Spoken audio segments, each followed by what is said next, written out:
जो सॉरी जो यहाँ पे जो ऑब्जेक्ट है, ये ऑब्जेक्ट 2D ऑब्जेक्ट नहीं है, ये ऑब्जेक्ट 3D ऑब्जेक्ट है, ठीक है। तो अब हमें उस 3D ऑब्जेक्ट का जो रिफ्लेक्शन लेना होगा, ठीक है। तो रिफ्लेक्शन में भी यहाँ सेम प्रोसेस यहाँ भी अप्लाई करेंगे कि हम अब जो हम रिफ्लेक्शन लेंगे, उस रिफ्लेक्शन का मतलब यही है कि हमारा जो 3D में ऑब्जेक्ट रखा हुआ है, यानी X Y Z coordinate system में, उस ऑब्जेक्ट को हमें 180 डिग्री पे रोटेट करना है, ठीक है। जब हम ऑब्जेक्ट को 180 डिग्री पे रोटेट करेंगे तो ऑब्जेक्ट का जो एक्स वाई जेड कोऑर्डिनेट है, उस कोऑर्डिनेट में से सिर्फ जेड वाला कोऑर्डिनेट फ्लिप करेगा। देखिए यहाँ फिगर में, मैं आपको फिगर कॉपी करके दिखाता हूँ।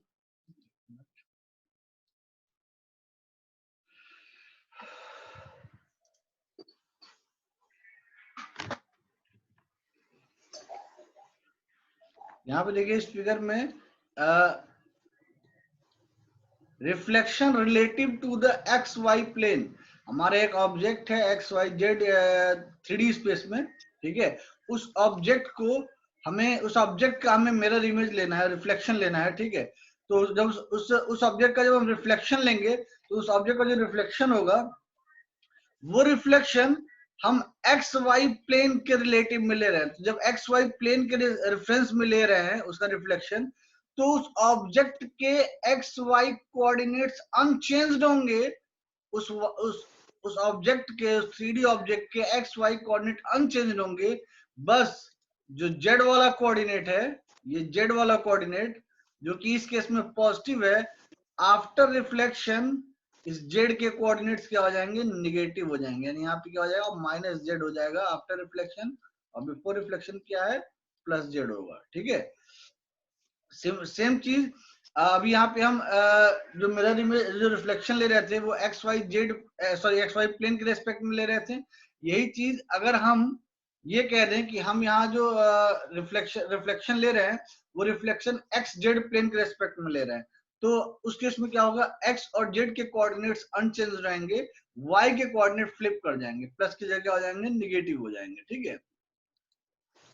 तो यहाँ पे देखिए इस फिगर के लिए जो अभी यहाँ आपको फिगर में दिख रहा है, इसमें हम जो रिफ्लेक्शन ले रहे हैं वो एक्स और जेड एक्स और वाई के रेस्पेक्ट में ले रहे हैं, इसीलिए हमारे जेड के कोऑर्डिनेट फ्लिप कर रहे हैं। तो आप यहाँ रिफ्लेक्शन मैट्रिक्स में देखिए, आप सभी जानते हैं, एक मिनट,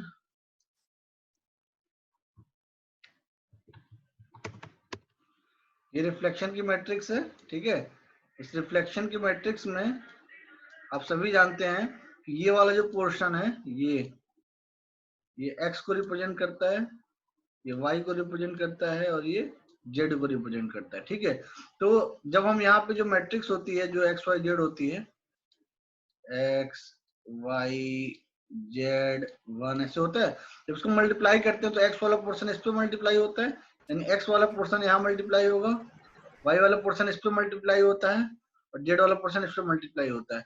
तो हमारे z के कोऑर्डिनेट तो फ्लिप कर रहे हैं, प्लस से निगेटिव हो रहे हैं, इसीलिए इस मैट्रिक्स में सिर्फ z के कोऑर्डिनेट नेगेटिव हो जाए, इसलिए हमने यहाँ पे -1 यूज किया है डायगोनल में, ठीक है। ये हो गया हमारा रिफ्लेक्शन का मैट्रिक्स।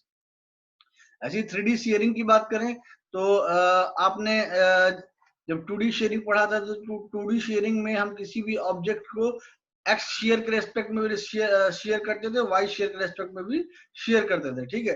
जब एक्स शेयर के रेस्पेक्ट में शेयर करते थे तो होता क्या था कि हम एक्स एक्सिस के पैरेलल फोर्स लगाते थे, तो उस ऑब्जेक्ट के एक्स कोऑर्डिनेट्स चेंज हो जाते थे, वाई कोऑर्डिनेट्स रिमेन रहते थे। मींस अगर एक्स शेयरिंग अप्लाई करेंगे तो उस ऑब्जेक्ट के एक्स कोऑर्डिनेट चेंज होंगे, वाई कोऑर्डिनेट अनचेंज होंगे। यहाँ शेयरिंग के लिए कह रहा है they are also useful in 3-dimensional viewing for obtaining general projection transformation। basically sharing का यूज हम 3D में जनरल प्रोजेक्शन ट्रांसफॉर्मेशन के लिए करते हैं, यानी प्रोजेक्शन किसी भी ऑब्जेक्ट का जनरल प्रोजेक्शन क्या होगा उसको निकालने के लिए हम 3D शेयरिंग का यूज करते हैं।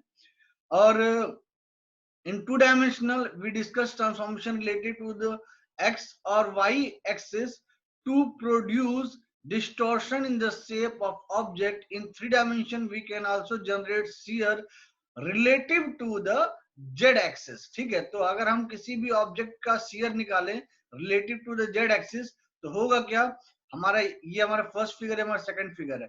तो फिगर जो है कुछ इस टाइप से फ्लिप होगा, और जो हमारी रिफ्लेक्शन मैट्रिक्स होगी, रिफ्लेक्शन मैट्रिक्स सॉरी हमारी जो शेयरिंग मैट्रिक्स होगी, शेयरिंग मैट्रिक्स में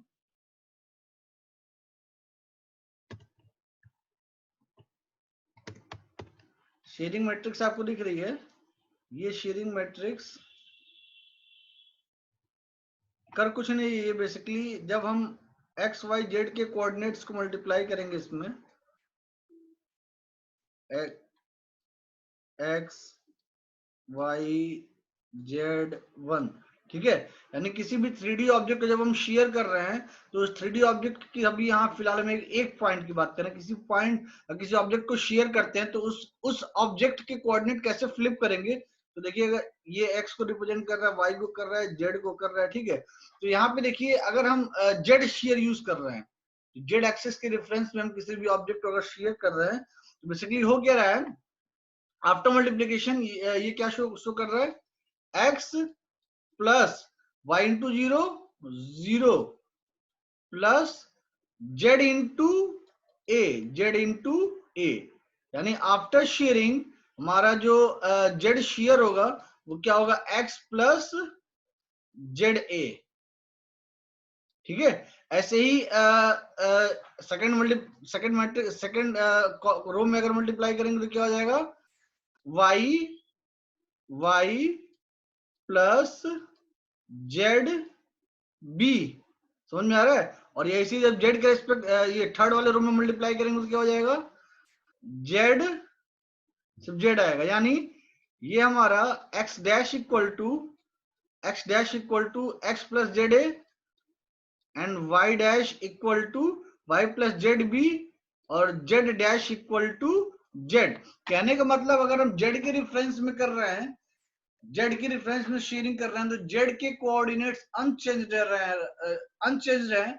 बाकी एक्स और वाई के कोऑर्डिनेट्स क्या हो रहे हैं, चेंज हो जा रहे हैं, ठीक है। यहाँ देखिए कह रहा है इन in two dimensional we discuss transformation related to the x or y axis to produce distortion in the shape of object. In 3 dimension we can also generate shear relative to the z axis. uh, Parameter a and b can be assigned any real value. The effect of the transformation matrix to alter x and y coordinate, ये क्या करेगा, x के coordinate और y के coordinate को alter कर देगा, change कर देगा by an amount that is proportional to the z value while leaving the z coordinate unchanged. और z coordinate क्या होंगे, unchanged रहेंगे, जैसा कि मैंने आपको यहाँ पे करके दिखाया है, ये चीज दिस वन, ये चीज, ठीक है। ये आपको रिप्रेजेंट कर रही है कि आफ्टर शेयरिंग एक्स के कोऑर्डिनेट क्या होंगे, वाई डैश के कोऑर्डिनेट क्या होंगे और जेड डैश के कोऑर्डिनेट क्या होंगे। तो ये तीनों क्वेश्चन देख के लग रहा है जेड के कोऑर्डिनेट अनचेंज होंगे और एक्स और वाई के कोऑर्डिनेट क्या होंगे, चेंज हो जाएंगे। एक मिनट होल्ड करना।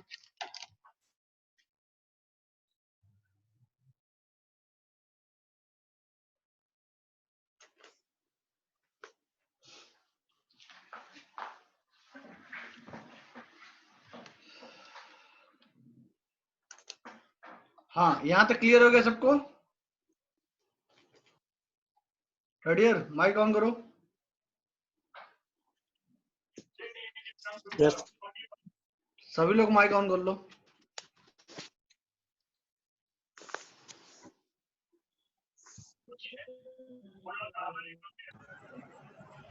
थर्ड ईयर यहाँ तक क्लियर हो गया सबको, sharing and reflection, 3D sharing और 3D रिफ्लेक्शन क्लियर है।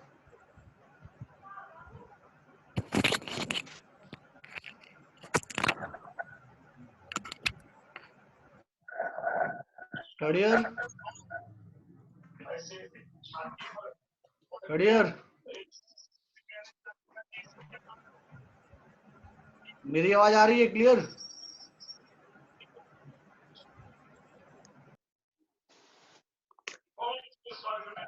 तुम लोग का रिस्पांस नहीं आ रहा है। थर्ड ईयर में पूछ रहा हूँ 3D शेयरिंग और 3D रिफ्लेक्शन क्लियर है?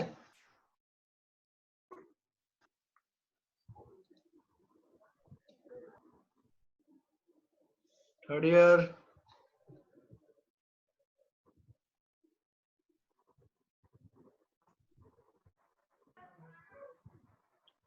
हेलो,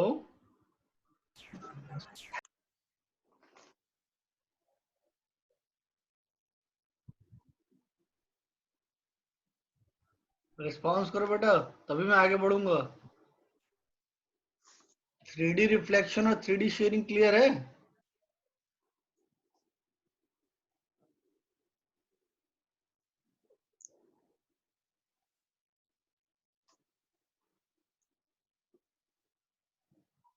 थर्ड ईयर,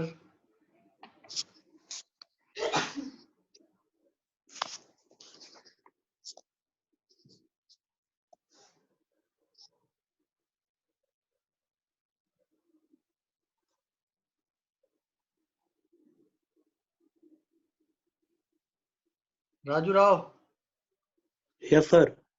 ये 3D शेयरिंग और 3D रिफ्लेक्शन क्लियर हो गया? Yes sir. क्या मैं इतनी देर से पूछ रहा हूँ, कोई रिस्पॉन्स ही नहीं कर रहा है, क्लियर हुआ नहीं सर क्लियर हुआ? आवाज ही नहीं आ रहे थे अच्छे से। अच्छा, बाकी लोग, मानवी पांडे, मानवी Pandey,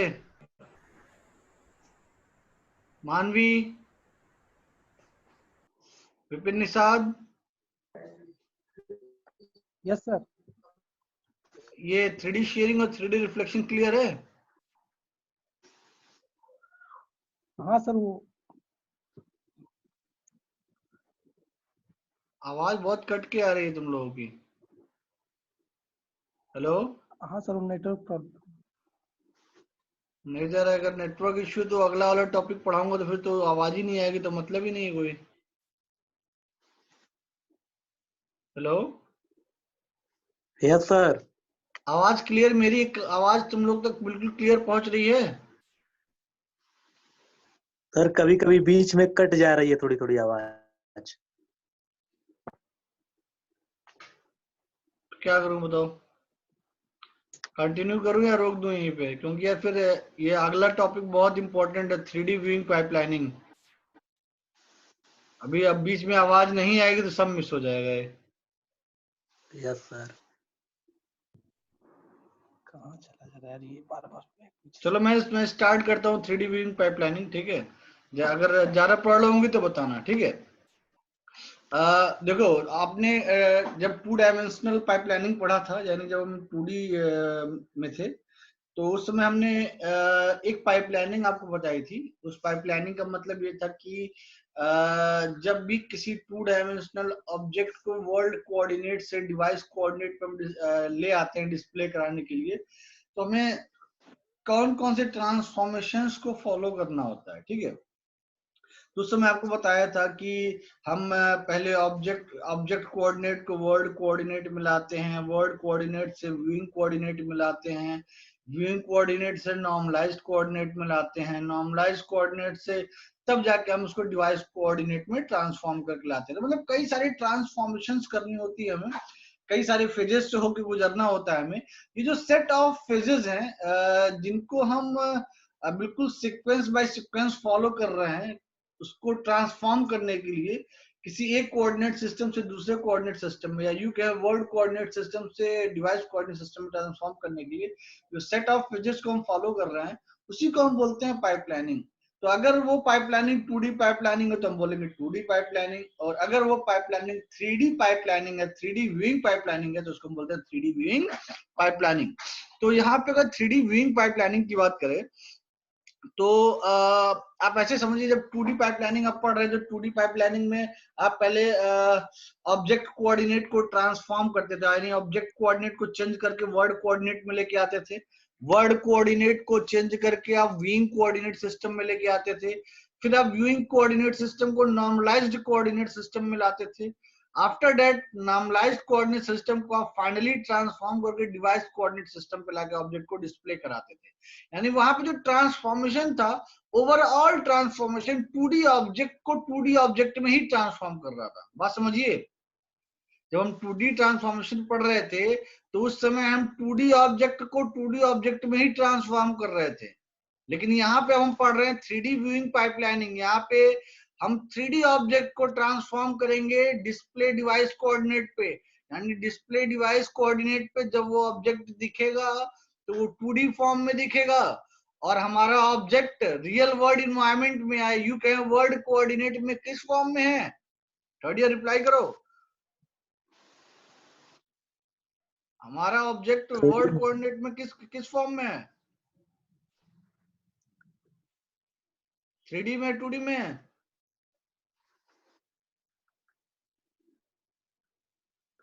third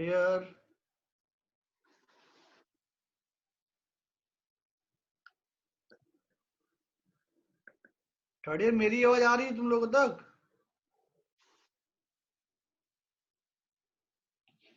third year yes sir. मेरी आवाज क्लियर आ रही है जो मैं पढ़ा रहा हूँ?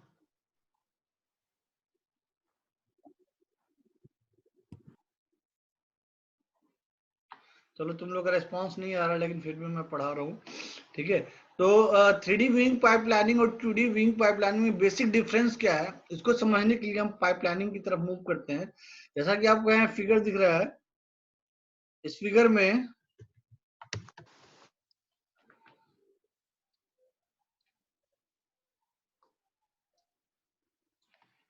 में अगर आप ध्यान से देखें तो यहाँ पे हम मॉडलिंग कोऑर्डिनेट को, मॉडल कोऑर्डिनेट सिस्टम को वर्ड कोऑर्डिनेट में लेके जा रहे हैं, जैसा कि हम 2D विंग पाइपलाइनिंग में करते थे। कंपेयर करिएगा 2D विंग पाइपलाइनिंग से, इसको कंपेयर करिए, फिर आपको समझ में आएगा कि हमें 3D पाइपलाइनिंग में क्या नया करना है।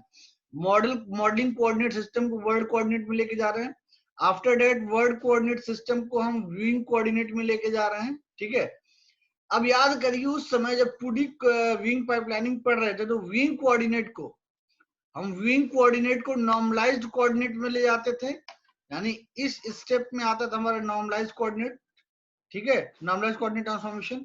अब उसके बाद नॉर्मलाइज्ड कोऑर्डिनेट को हम डिवाइस कोऑर्डिनेट में ले जाते थे। यहाँ वाला जो ट्रांसफॉर्मेशन वो चेंज हुआ, मतलब ये वाला जो ट्रांसफॉर्मेशन है वो थोड़ा अलग है 2D कोऑर्डिनेट से, ठीक, मतलब 2D विंग पाइपलाइनिंग से थोड़ा अलग है। यानी यहाँ पे जो एक नया ट्रांसफॉर्मेशन आया, वो ट्रांसफॉर्मेशन कैसा ट्रांसफॉर्मेशन है? Projection transformation. तो प्रोजेक्शन ट्रांसफॉर्मेशन बेसिकली हम यहाँ लेके क्यों आ रहे हैं? क्योंकि हम जब इस मॉडलिंग कोऑर्डिनेट को, या यूं कहें हम इस मॉडलिंग कोऑर्डिनेट को, या यूं कहें इस वर्ड कोऑर्डिनेट को जब हम ट्रांसफॉर्म करेंगे डिवाइस कोऑर्डिनेट पे, तो आप सभी जानते हैं डिवाइस, डिस्प्ले डिवाइस पे जो ऑब्जेक्ट हमें डिस्प्ले होगा, वो डिस्प्ले डिवाइस पे जो हमें दिखेंगी चीजें वो 2D फॉर्म में दिखेंगी। डिस्प्ले डिवाइस पे जो चीजें हमें दिखेंगी वो 2D फॉर्म में दिखेंगी, ठीक है। और वास्तव में वो ऑब्जेक्ट हमारा वर्ड कोऑर्डिनेट में किस फॉर्म में है? 3D फॉर्म में है। किस फॉर्म में है? 3D में। हाँ, वेरी गुड। वो उसकी एग्जिस्टेंसी जो है वो 3D फॉर्म में है, उसकी एग्जिस्टेंसी वर्ड कोऑर्डिनेट में 3D फॉर्म में है, और हमें उस ऑब्जेक्ट को दिखाना है 2D फॉर्म में, क्योंकि डिस्प्ले डिवाइस की कैपेसिटी, क्वालिटी, कैपेबिलिटी यही है वो 2D फॉर्म में ऑब्जेक्ट को डिस्प्ले कराएगा, 3D ऑब्जेक्ट को 2D फॉर्म में डिस्प्ले कराएगा। तो किसी 3D ऑब्जेक्ट को 2D में कन्वर्ट करने के लिए हमको क्या करना होता है बेटा? उसका प्रोजेक्शन लेना होता है। ये समझ में आ रहा है सबको? किसी यस भी सर। 3D ऑब्जेक्ट को 2D में रिफ्लेक्ट कराने के लिए उसका प्रोजेक्शन लेना होता है। ये सबको क्लियर है? Yes sir.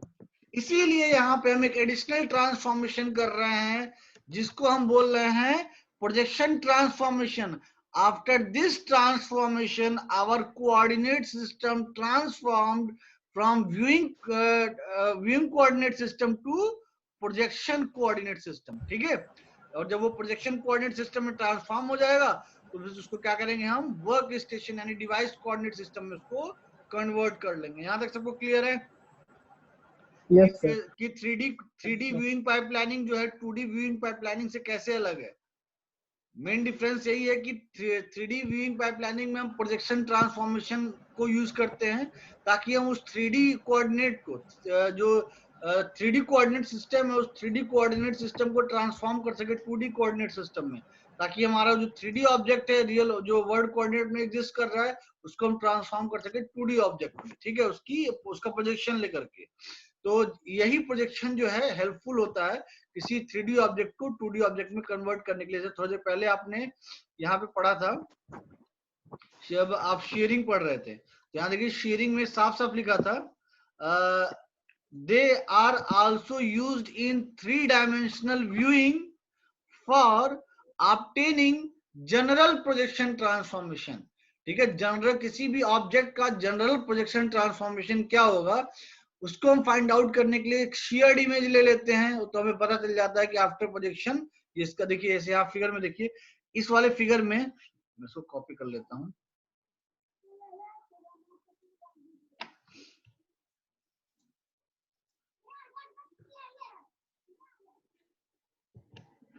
इस वाले फिगर में देखिए शीयरिंग वाला जो फिगर हमने पढ़ा थोड़ी देर पहले, इस वाले फिगर में आपको देखिए इस फिगर में आपको एक क्यूब टाइप का एक शेप दिख रहा है, एक क्यूबॉइड टाइप का एक शेप दिख रहा है। ठीक है, लेकिन और ये शेप जो है आपको देख के लग भी रहा होगा ये क्या बोलते हैं एक्स कोऑर्डिनेट में भी है, वाई कोऑर्डिनेट में भी है, जेड कोऑर्डिनेट में भी, ऐसा लग रहा है? यस सर, 3 डायमेंशनल लग रहा है ना। लेकिन यहाँ पे देखिए इस वाले फिगर में देखिए ऐसा लग रहा है कि हमने एक पेपर पे इसको सिमेट के रख दिया, मतलब हमने 2D प्लेन पे एक कागज पे हमने इस वाले फर्स्ट वाले फिगर का एक 2D इमेज बना दिया, यानी प्रोजेक्शन ले लिया इसका। जब इसका प्रोजेक्शन जनरल प्रोजेक्शन लेंगे तो देखिए फिगर कुछ इस तरह से बनेगी। समझ में आ रहा है? Hello, yes sir. ठीक है, तो कहने का मतलब ये है कि जो 3D व्यूइंग है, 3D व्यूइंग पाइप प्लानिंग का में जो हम अलग एक ट्रांसफॉर्मेशन यूज कर रहे हैं जो कि 2D में नहीं यूज करते थे, वो है हमारा प्रोजेक्शन ट्रांसफॉर्मेशन। और इसी प्रोजेक्शन ट्रांसफॉर्मेशन की वजह से हम अपने 3D ऑब्जेक्ट को 2D ऑब्जेक्ट में कन्वर्ट कर पाते हैं बाय यूजिंग प्रोजेक्शन। ठीक है, तो यहाँ पे बहुत सारे पॉइंट्स दिए हुए हैं, उन पॉइंट्स को मैं यहाँ डिस्कस कर ले रहा हूँ एक बार। ये स्टेप वाइज मैंने उसको लिख दिया है यहाँ पे। इसमें क्या रहा है, सबसे पहला स्टेप हमें क्या परफॉर्म करना होगा, कंस्ट्रक्ट द शेप ऑफ एक स्टूडेंट स्क्रीनशॉट ले लो, कोई तो स्क्रीनशॉट ले लो, पर नंबर ऑफ पार्टिसिपेंट्स कितने हैं। Construct the shape of individual objects in a scene within modeling coordinate and place the object into appropriate position within the scene word coordinate। ठीक है, हम क्या करेंगे, जैसे हम आपको लास्ट टाइम भी बताया था जब 2D कोऑर्डिनेट सिस्टम आपको बताया था, 2D व्यूइंग पाइप प्लानिंग बताया था कि मॉडल कोऑर्डिनेट का मतलब क्या है कि हम अपने वर्ड कोऑर्डिनेट में एग्जिस्टिंग सभी ऑब्जेक्ट में से हर एक ऑब्जेक्ट को एक इंडिविजुअल ऑब्जेक्ट की तरह ट्रीट करेंगे, तो उस समय उसको बोलेंगे मॉडलिंग कोऑर्डिनेट सिस्टम। ठीक है, तो वही कह रहा है construct the shape of individual objects, हर इंडिविजुअल ऑब्जेक्ट्स को उसकी सीन में से आप कंसीडर करिए as for modelling coordinate system and place the object into appropriate position with in the scene. और उस सीन में वर्ड कोऑर्डिनेट में उस ऑब्जेक्ट की क्या एक्चुअल पोजीशन है आप उसको उसकी एक्चुअल पोजीशन में रख दीजिए। फिर हम क्या करेंगे, तो वो हमारा हो जाएगा world coordinate. World coordinate position are converted to viewing coordinate. फिर हम क्या करेंगे, वर्ड कोऑर्डिनेट को व्यूइंग कोऑर्डिनेट में ट्रांसफॉर्म करेंगे। After that converting the viewing coordinate description of the scene to coordinate position on the projection। अब हम क्या कर रहे हैं, viewing coordinate को ट्रांसफॉर्म करने की इसमें प्रोजेक्शन में। आफ्टर दैट फोर्थ स्टेप में क्या करेंगे, अब हम प्रोजेक्शन को ट्रांसफॉर्म करेंगे किसमें, नॉर्मलाइज्ड कोऑर्डिनेट में। अभी आप कहेंगे सर फिगर में नॉर्मलाइज्ड कोऑर्डिनेट नहीं दिख रहा है, तो नॉर्मलाइज्ड कोऑर्डिनेट इस वर्क स्टेशन ट्रांसफॉर्मेशन में कंसीडर कर लिया है इसने। अब नॉर्मलाइज्ड कोऑर्डिनेट के बाद सीधे डिवाइस कोऑर्डिनेट लिखिए। ठीक है, मतलब ओवरऑल कहने का मतलब है कि जो हम नॉर्मलाइज्ड कोऑर्डिनेट ट्रांसफॉर्मेशन कर रहे हैं वो इस वर्क स्टेशन ट्रांसफॉर्मेशन में आ गया। मतलब पहले हम नॉर्मलाइज्ड ट्रांसफॉर्मेशन करेंगे, उसके बाद डिवाइस कोऑर्डिनेट ट्रांसफॉर्मेशन करेंगे। तो फाइनली हम क्या करते हैं, उस प्रोजेक्शन ट्रांसफॉर्मेशन को कन्वर्ट कर लेते हैं नॉर्मलाइज्ड कोऑर्डिनेट ट्रांसफॉर्मेशन में। तो इस तरह से हम किसी भी 3D ऑब्जेक्ट को जो कि रियल वर्ल्ड इन्वायरमेंट में एग्जिस्ट कर रहा है, उस 3D ऑब्जेक्ट को हम कन्वर्ट कर पाते हैं किसी 2D प्लेन में। मतलब किसी भी 3D रियल वर्ड कोऑर्डिनेट में किसी भी ऑब्जेक्ट का जो 3D शेप है उसको हम कन्वर्ट कर सकते हैं 2D फॉर्म में। ठीक है, बाय यूजिंग प्रोजेक्शन ट्रांसफॉर्मेशन। इसीलिए यहाँ जो 3D व्यूइंग पाइपलाइनिंग है कि 3D में हम किसी भी ऑब्जेक्ट को किस तरह से देख पाएंगे, तो उसको देख पाने के लिए हमें वर्ड कोऑर्डिनेट से होकर गुजरना होगा, व्यूइंग कोऑर्डिनेट से होकर गुजरना होगा, और प्रोजेक्शन ट्रांसफॉर्मेशन से होते हुए प्रोजेक्शन कोऑर्डिनेट से होकर गुजरना होगा, तब जाके हम डिवाइस कोऑर्डिनेट में जा पाएंगे। ठीक है, तो अगर हम वर्ड कोऑर्डिनेट से व्यूइंग कोऑर्डिनेट सिस्टम में ट्रांसफॉर्म को मूव कर रहे हैं, कहने का मतलब है कि ऑब्जेक्ट जो रियल वर्ल्ड में एग्जिस्ट कर रहा है वो ऑब्जेक्ट हमारा वर्ड कोऑर्डिनेट में है। ठीक है, और उसको देखने के लिए अच्छा उदाहरण के तौर पे अगर मैं अपना कैमरा लूं, कैमरा, ठीक है, तो कैमरे में एक लेंस लगा होगा। ठीक है, कैमरा जो है कैमरा जो है एक तरह से व्यूइंग को, कैमरे का एक अपना कोऑर्डिनेट सिस्टम होगा कि नहीं होगा? होगा सर। ठीक है, तो कैमरे का अपना खुद का एक कोऑर्डिनेट सिस्टम है। ठीक है, और वो जिस ऑब्जेक्ट को अपने कैमरे में कैद कर रहा है, जिस ऑब्जेक्ट की वो फोटो खींचना चाह रहा है, उस ऑब्जेक्ट का खुद का अपना एक कोऑर्डिनेट सिस्टम, जिसको हम वर्ड कोऑर्डिनेट सिस्टम बोल रहे हैं। Yes sir. ठीक है, तो कहने का मतलब ये है, यहाँ फिगर में अगर आप ध्यान से देखें तो मैंने यहाँ पे दो कोऑर्डिनेट सिस्टम यूज किए हैं। एक मिनट, एक आपको देखिए यहाँ पे XW, YW और ZW दिख रहा है, जिसको मैं अभी ब्लैक कलर से सर्कल कर रहा हूँ। ठीक है, वहीं आपको एक दूसरा कोऑर्डिनेट सिस्टम दिख रहा होगा, 3D कोऑर्डिनेट सिस्टम, जो कि XV, YV और ZV है। दिख रहा है, दो कोऑर्डिनेट सिस्टम दिख रहा है आपको? Yes sir. जो ब्लैक वाला कोऑर्डिनेट सिस्टम है, सपोज कर लीजिए आपका रियल वर्ल्ड कोऑर्डिनेट सिस्टम, जिसमें आपका ऑब्जेक्ट एग्जिस्ट कर रहा है, और जो ZV, XV और YV वाला कोऑर्डिनेट सिस्टम है, समझ लीजिए आपके कैमरे का कोऑर्डिनेट सिस्टम है। ठीक है, तो आप जब भी कोई फोटो खींचते हैं तो क्या करते हैं, कैमरे को ऊपर नीचे कुछ एंगल पे रोटेट करते हैं, मतलब सेट करते हैं ना, कैमरे की एक्चुअल पोजीशन सेट करते हैं कि किस पोजीशन पर ले जाके हम फोटो खींचे। Yes sir. ठीक है, बेसिकली हम करते क्या है, हम उस समय ऑब्जेक्ट वर्ड कोऑर्डिनेट को व्यूइंग कोऑर्डिनेट पे मैप करा रहे हैं। वर्ड कोऑर्डिनेट को व्यूइंग कोऑर्डिनेट पे क्या कर रहे हैं, मैप करा रहे हैं। मैप करा रहे हैं। तो यहाँ इस फिगर में अगर आप ध्यान से देखें तो जो XV, YV, ZV है, ये व्यूइंग कोऑर्डिनेट है, व्यूइंग कोऑर्डिनेट। और जो XW, YW, ZW है, ये वर्ड कोऑर्डिनेट है। हमें क्या करना है, वर्ड कोऑर्डिनेट से मूव करना है किसमें, व्यूइंग कोऑर्डिनेट की तरफ। ठीक है, ठीक है ना? Yes sir. तो अगर मैं इस व्यूइंग कोऑर्डिनेट को ला के अगर ओवरलैप कर दूं इस वर्ड कोऑर्डिनेट पे, तो हमें क्या करना होगा, हम इस व्यूइंग कोऑर्डिनेट के ओरिजिन को ले आके इस पे प्लेस कर देंगे, वर्ड कोऑर्डिनेट के ओरिजिन पे। जब ला के प्लेस करेंगे तो देखिए कुछ इस तरह से फिगर बनेगा, जैसा आपको यहाँ पे दिख रहा है, कुछ इस तरह से फिगर बनेगा। व्यूइंग कोऑर्डिनेट जो 3D जो व्यूइंग कोऑर्डिनेट सिस्टम है, वो वर्ल्ड कोऑर्डिनेट सिस्टम के ओरिजिन पे आके सेट हो गया है। ठीक है, लेकिन अभी व्यूइंग कोऑर्डिनेट और वर्ल्ड कोऑर्डिनेट के जो एक्सिस हैं वो एक दूसरे पे ओवरलैप नहीं कर रहे हैं, वो एक दूसरे पे ओवरलैप नहीं कर रहे हैं। और ना ही व्यूइंग कोऑर्डिनेट का कोई भी कोऑर्डिनेट सिस्टम वर्ल्ड कोऑर्डिनेट के कोऑर्डिनेट सिस्टम में किसी भी प्लेन पे एग्जिस्ट कर रहा है। यानी ये दोनों के दोनों बिल्कुल 3D स्पेस में ही है, कोई किसी के प्लेन, किसी का कोई भी एक्सिस किसी भी कोऑर्डिनेट सिस्टम के प्लेन पे भी एग्जिस्ट नहीं कर रहा है। इसका मतलब हमें अब यहाँ रोटेशन परफॉर्म करना होगा। याद करिए वो रोटेशन जिसमें मैंने आपको बताया था कि जब हम किसी दो पॉइंट से मिलके बनने वाले रोटेशन एक्सिस के रेस्पेक्ट में किसी ऑब्जेक्ट को रोटेट करते हैं तो उस समय क्या करना होता है।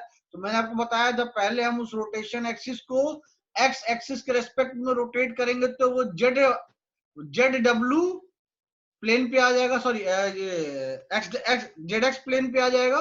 जब वो जेड एक्स प्लेन पे आ जाएगा फिर उसको हम बीटा डिग्री पे रोटेट करेंगे वाई एक्सिस के रेस्पेक्ट में, तो वो क्या होगा, जेड एक्सिस पे आ जाएगा। ठीक है, वही काम हमें यहाँ करना होगा। हम क्या करेंगे, ये जो हमारा जेड-वी एक्सिस है, ये जो जेड-वी एक्सिस है, इस एक्सिस को हमें ले आना है जेड-डब्ल्यू एक्सिस पे। ठीक है, जेड-डब्ल्यू एक्सिस पे लेके आना है।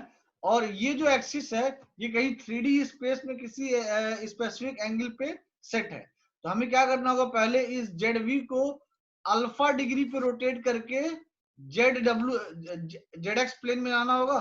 अल्फा डिग्री पे रोटेट करेंगे इसको, अल्फा डिग्री पे जब रोटेट करेंगे तो ये जो ZV है, ये ZV after rotation of alpha degree वो ऐसे ZX प्लेन पे आ जाएगा। ZV जो है after rotation of alpha degree, after rotation of alpha degree ZV axis जो है XW ZW प्लेन पे आ जाएगा। After alpha degree rotation ZV जो है हमारा XW और ZW प्लेन पे आ जाएगा। उसके बाद हम क्या करेंगे, बीटा डिग्री पे रोटेशन करेंगे, बीटा डिग्री पे रोटेशन करेंगे और रोटेशन एक्सिस कौन सा होगा, रोटेशन एक्सिस हमारा y एक्सिस होगा, YW एक्सिस होगा, रोटेशन एक्सिस YW एक्सिस होगा। YW के रेस्पेक्ट में जब इसको बीटा डिग्री पे रोटेट करेंगे तो जो हमारा ZV था ये ZV कोइंसाइड कर जाएगा किस पे, ZW पे, यानी ZV कहाँ आ गया, ZW पे आ गया।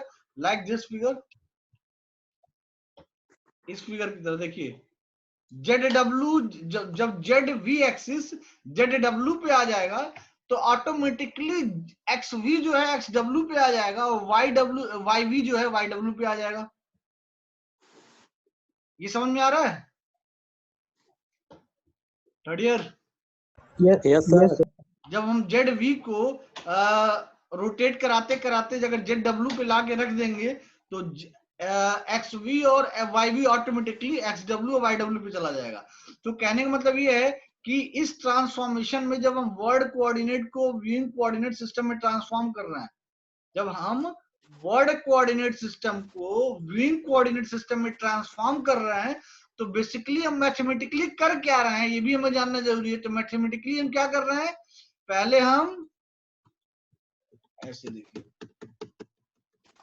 जब हम वर्ड कोऑर्डिनेट को व्यूइंग कोऑर्डिनेट में ट्रांसफॉर्म कर रहे हैं तो मैथमेटिकली पहले हम क्या कर रहे हैं, हम ये कौन सा ऑपरेशन परफॉर्म हो रहा है जो मैं रेड एरो खींच रहा हूं, बताइए third year? Translation. Very good बेटा, पहले हमने क्या किया, ट्रांसलेशन ऑपरेशन परफॉर्म किया, यानी हम वर्ड कोऑर्डिनेट को चेंज करने जा रहे हैं व्यूइंग कोऑर्डिनेट में। तो यहाँ जो सबसे पहला मैथमेटिकल ऑपरेशन हम परफॉर्म करेंगे वो होगा हमारा ट्रांसलेशन। अब देखिए बेटा, आफ्टर ट्रांसलेशन क्या हुआ, हम आफ्टर ट्रांसलेशन यहाँ पे पहुंच गए, हम आफ्टर ट्रांसलेशन इस पोजीशन पे आ गए। अब हम क्या कर रहे हैं, हम चाह रहे हैं ZV को ZW पे लाके रख दें, तो 2 बार रोटेशन करा रहे हैं, ठीक है। अब जब 2 बार रोटेशन करा रहा है तो अब यहाँ पे रोटेशन ऑपरेशन भी परफॉर्म हो रहा है। तो आफ्टर रोटेशन हम कहाँ पहुंच गए, यहाँ पे पहुंच गए, ठीक है। यानी हमने x एक्सिस के रेस्पेक्ट में भी ऑब्जेक्ट को रोटेट किया, y एक्सिस के रेस्पेक्ट में भी उस कोऑर्डिनेट एक्सिस को रोटेट किया और z एक्सिस के रेस्पेक्ट में उस कोऑर्डिनेट को रोटेट किया, लेकिन वो रोटेशन थीटा इक्वल टू 0 था, या यू कह सकते हो रोटेशन नहीं किया, ठीक है। तो मान लेते हैं कि हमने x के रेस्पेक्ट में भी रोटेशन किया, y के रेस्पेक्ट में भी रोटेशन किया, z के रेस्पेक्ट में भी रोटेशन किया। मतलब हमको यहां से यहां तक जाने के लिए, हमें यहां से यहां तक मूव करने के लिए, हमें यहां से यहां तक मूव करने के लिए, इस पोजीशन से इस पोजीशन तक जाने के लिए हमें इस ट्रांसलेशन के साथ ही साथ ये सेकंड ऑपरेशन क्या परफॉर्म करना पड़ रहा है, रोटेशन। ट्रांसलेशन और रोटेशन ये दोनों ऑपरेशन हमें परफॉर्म करने पड़ रहे हैं, ठीक है। तो अगर नोट्स की तरफ जाएं तो देखिए हमने उस ट्रांसलेशन ऑपरेशन के लिए हमने ट्रांसलेशन की मैट्रिक्स लिख ली, आपको दिख रहा होगा। आफ्टर दैट हमने रोटेशन की मैट्रिक्स निकाल ली। तो यहाँ पे आपको देखिए ये चीज, दिस वन, ठीक है। यहाँ पे देखिए जो फाइनल ट्रांसफॉर्मेशन M है, जो कोऑर्डिनेट सिस्टम को ट्रांसफॉर्म कर रहा है, WC टू VC में जा रहा है, वर्ड कोऑर्डिनेट से व्यूइंग कोऑर्डिनेट में जा रहा है, उसमें बेसिकली हम 2 मैट्रिक्स यूज कर रहे हैं मल्टीप्लिकेशन में, एक ट्रांसलेशन की मैट्रिक्स और ये एक रोटेशन की मैट्रिक्स। यानी इसका जो रिजल्टेंट मैट्रिक्स होगा वो रिजल्टेंट मैट्रिक्स ये बताएगा कि आफ्टर ट्रांसफॉर्मेशन